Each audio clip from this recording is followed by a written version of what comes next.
Welcome back to Speak for Yourself. The Patriots are 2.5-point favorites at home against the 49ers Sunday, according to Fox Bet. Jimmy Garoppolo faces his former team for the first time since being traded.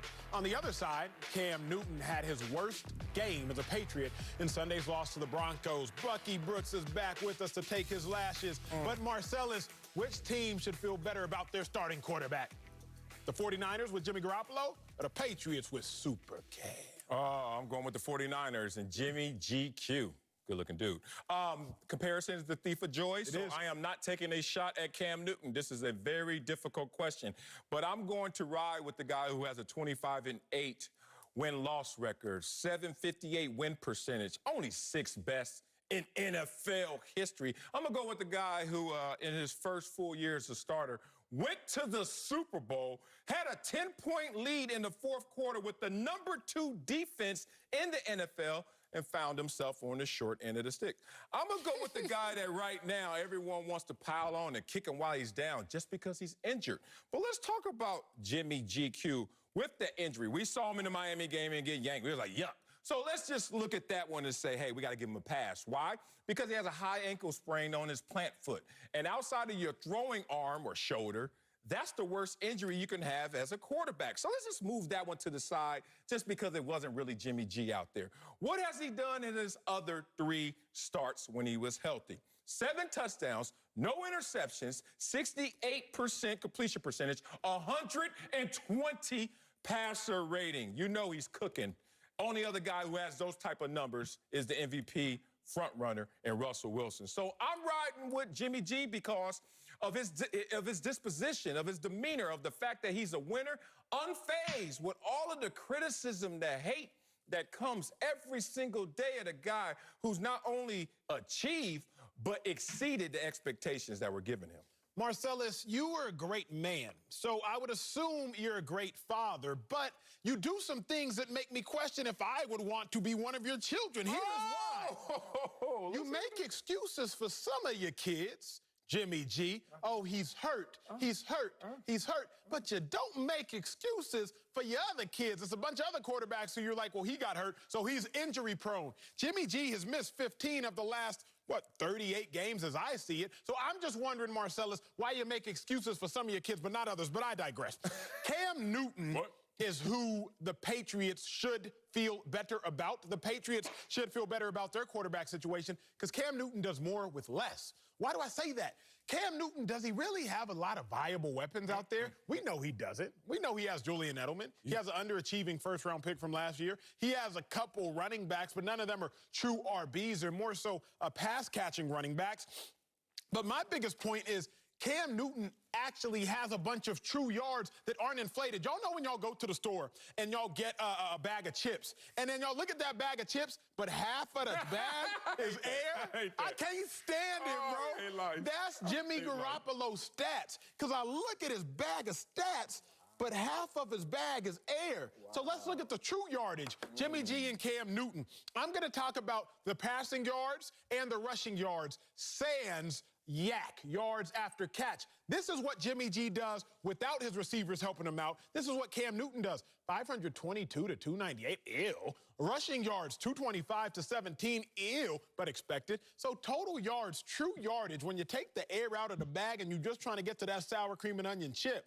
Cam Newton, 747 total yards, Marcel, it's true yards. True yards? And Jimmy G, 315. It's not a conversation, but Bucky, maybe you can make it one. True yards, Bucky. No, Acho, like this is a rare instance where great minds are thinking alike. And so I welcome you to this side. I appreciate you embracing greatness by coming over here because you're right. I feel better about Cam Newton than Jimmy Garoppolo. You eloquently stated the point against Jimmy Garoppolo, those empty calories that you find in potato chips, because that is exactly what's happening.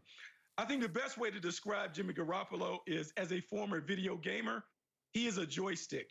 And Kyle Shanahan is playing the game through him. Basically, what Kyle Shanahan is doing is he has created a system, and he is running the game through the quarterback. The quarterback can't do anything on his own accord. So the last game against the LA Rams, when he threw for 268 yards, 226 of those yards were yak yards. It's all about the yak bros being able to get it done on the perimeter. And so the frustration from Kyle Shanahan when you see him on the sideline with Jimmy Garoppolo as he inevitably misses 3 or 4 home run shots that Kyle Shanahan has dialed up is because he knows that his quarterback is just a B-plus player, and he has to do everything right to get him there. And without it being perfectly scripted and crafted for his quarterback can't get it done. So despite the numbers, we know that we should feel better about Cam Newton because Cam Newton is more talented and really a better overall player. Oh, wow. 6 in NFL history and win percentage, but that's a B-plus player, or B-minus, whatever you want to go. I was generous. It's Friday. Oh, wow. You take a team to the Super Bowl in your first year as a starter. Oh, that's a B. What are we talking about here? Y'all keep giving me examples that don't even make sense. Let me give you the chips example from a real chip eater, homie. Cheeto champion up here. You know what? Let's go to our favorite sport, track and field. Let's talk about it. Now, I love Acho because he works from a premise of equality. I don't. I know things are not equal. 2 siblings are not equal. Acho, Bucky and I are not equal. I'm taller. I'm fatter. I'm better looking. There's a lot of things going on right here. Here's the thing. If you watch the sprint relay, ooh, that 4x100, everyone that is lazy is going to assume they all run 100 meters. But if you know about it, and if you know you got a stud, you got a star, you got a Usain Bolt, oh, he going to run about 110, 120. You know what we going to do? We going to rig this passing zone. We going to rig our mark so he can get more. You have to understand that Jimmy Garoppolo on your team means that we're going to give him a little bit more. People only talk about Jimmy G in the short and intermediate passing game. Oh, guess who led last year, 2019, in terms of passes 20-plus yards or longer in completion percentage? Jimmy Garoppolo. Since 2019, since y'all want to talk about it, and that's his only 1 year as a starter, only 7 quarterbacks are averaging at least 8 yards a pass attempt, 35 or more touchdowns, and a completion percentage over 65. Guess who is one of those quarterbacks, along with Patrick Mahomes and Russell Wilson? Jimmy Garoppolo. I don't know what he did to y'all. Maybe because he's so good looking that people just want to hate on him. I feel like I don't know what it is about his game. Maybe because he played behind Tom Brady. Some thought he was going to run Tom Brady out of town. That he just came and entered the league, or at least entered San Fran, with an inferno of hate. But if you dive into the numbers, Bucky, I expect more out of you. Jimmy Garoppolo is a beast. Bucky, honestly, go ahead. Retort, Bucky, because he called you a beast. You know, like Marcellus, I appreciate you bringing it to track and field because as an ACNC championship sprinter, I ran anchor leg on the 4x1 relay, and I took the baton from Alan Johnson, a gold medalist. So I understand when you have to take the stagger zone and cut it shorter to determine who you want to run longer. So when we think about Jimmy Garoppolo, you talk about him running a farther distance. No, I would contend that it's shorter, that he's getting the baton at the very end of the zone because they don't want him to have to run the entire 100. So what Kyle Shanahan does is he basically gifts Jimmy Garoppolo these easy completions so he can run up these stats. And because we're talking about it in relay terms, Brandon Ayuk, George Kittle, Deebo Samuel, he has some of the best relay artists with him. So yes, he is easily handing the baton to these guys and they are doing all the work, but yet Jimmy Garoppolo is standing at the top of the podium like he's a gold medalist. And we know that he doesn't. My dog, but it's good to be on the same side as you, my dog. Marcellus, what is Matt Ryan without Shanahan? I don't know. I know with Kyle Shanahan, he's an MVP winner. That's what I know. I know he's the best quarterback in the NFL. He was the best quarterback in the NFL statistically. Here's the other thing.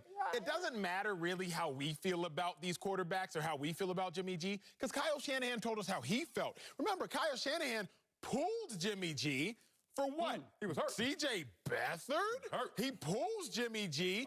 And Nick Mullins he's getting questions because of how Nick Mullins performed. Is Jimmy G going to get his starting spot back? Meanwhile, we saw the Patriots without Cam Newton. Belichick is on hands and knees praying, God, if you would only bring Cam Newton back sooner than later, Lord.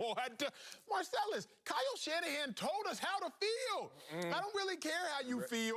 I don't care how Bucky and me feel. Shanahan already told us he's not even that fond of Jimmy G. Go ahead, powder up, bro. Your head getting a little shiny because you're taking these lashes, feeling the heat. Oh, Kyle Shanahan, the same dude that got the epic comeback. Who gave him that whop, whop, whop?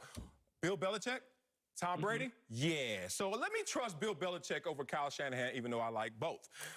Who did Bill Belichick fall in love with? As soon as he saw him, said, damn, I got the GOAT up here in 2014, but I'm going to draft me some Jimmy G and fall in love with him. To the tune of there was some dissension in New England because of the adoration. We've seen people step out on their spouses before, Marcellus. Hey, man, not on this that's show. That's all that happened, okay? Bill Belichick was in love with Tom Brady. We've seen people flirt. We've seen people see somebody else like, oh, Jimmy G look kind of good. Hey, Anna Marie, he ain't talking about nobody on this show. That's my wife. Okay, here's the thing. I'm trusting Bill Belichick before I trust me some Kyle Shanahan. I'm going to tell you what's really going on here. Bro? This is real. Jimmy G is injury prone. He's only had 1 year as a full-time starter, and then this year he's hurt again. He has only started 28 of the last 46 regular season games. So what happens as an organization is you have to start making muscular moves. I tried to tell you about this, Acho, before, but here we go again. A muscular move may be a deceptive move. A muscular move has multitask. It means one thing is I want to protect you, Jimmy G, from injury. Another thing is, damn, you always hurt. And another thing is, hey, capologist, hey, John Lynch, general manager, guess what? Jimmy G, if we let him go at the end of the year, is only due $27 million next year. But if we cut him, 2.8 in dead cap.